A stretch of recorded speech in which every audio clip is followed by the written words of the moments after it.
Hey guys, Elizabeth here from Plant-Based Bride, and I'm back with another bullet journal video by popular demand of all of you lovely people on my Plan With Me video for January.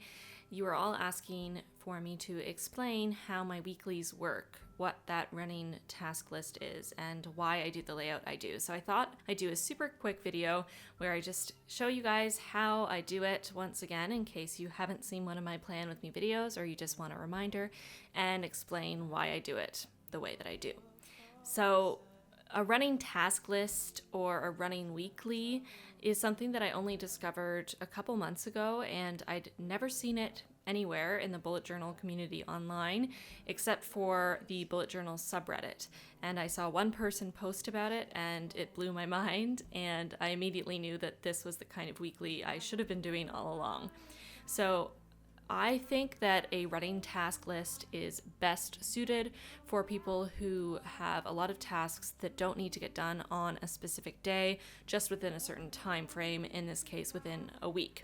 So if you're the kind of person that doesn't need to get the laundry done on a Monday, just as long as it gets done at some point in the week, then instead of putting it on Monday and then having to keep rewriting it onto each day as you delay it until you finally do it, in the running task list or the running weekly, you write the task once and then you just mark off which day you completed it once you've completed it. Now, there are obviously still things you have to do on specific days, like go to work or appointments.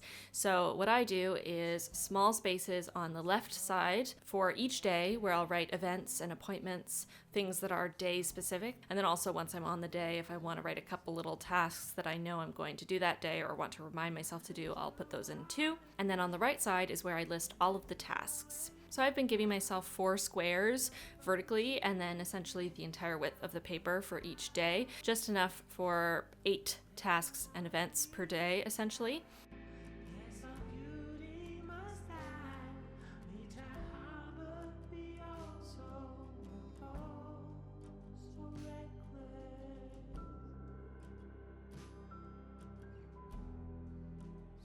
So I always start off by doing this basic setup, getting the bones there, and I can do it pretty quickly, especially if I'm just doing it for myself, not for the internet to see, because then I don't worry as much about super straight lines. I'll just freehand everything.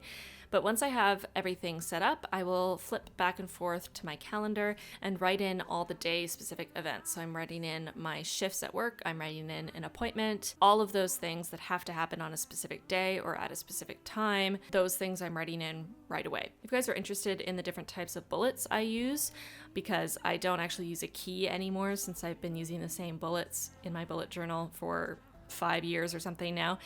The dots are tasks, the circles are events or appointments, and the squares are work. So then I'm also adding in a couple other things that I can think of off the top of my head that are day specific, like I call my mom on Sundays, or the fact that I remembered I have a movie date with my husband on Monday night, even though I hadn't written that into my calendar yet. And once I have all the day specific events on the specific days, I'll go to the right side of the page and start to write down tasks that I want to get done in this week.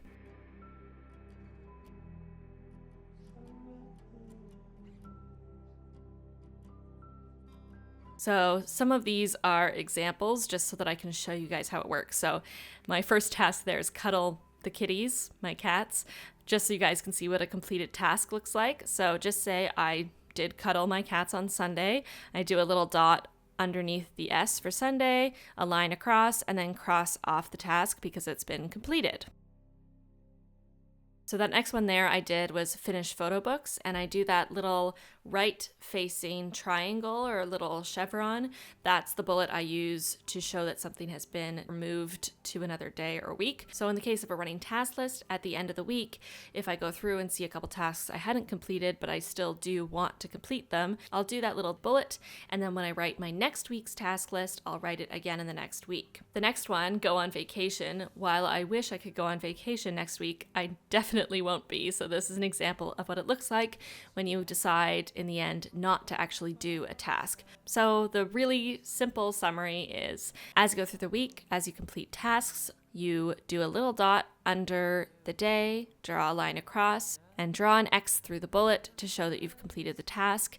At the end of the week, you go through any uncompleted tasks and either do them or them to the next week or delete them from your running task list. And that's how the running task list or the running weekly works. This is what I've been doing, as I said, for a couple months now. I'm really enjoying it. I find it perfect for my lifestyle, perfect for the fact that I really don't care what day something gets done as long as it gets done. It's really making me more productive, and I love that I save time rewriting tasks over and over again into each day. I can just write it once for the week and mark it off when it's done. So that's it. I hope you guys enjoyed this video. I hope this explanation was clear. If it wasn't, or you still have questions, please leave them in the comments below. I'll be happy to answer them. And I'll see you guys super soon in my next video. Bye.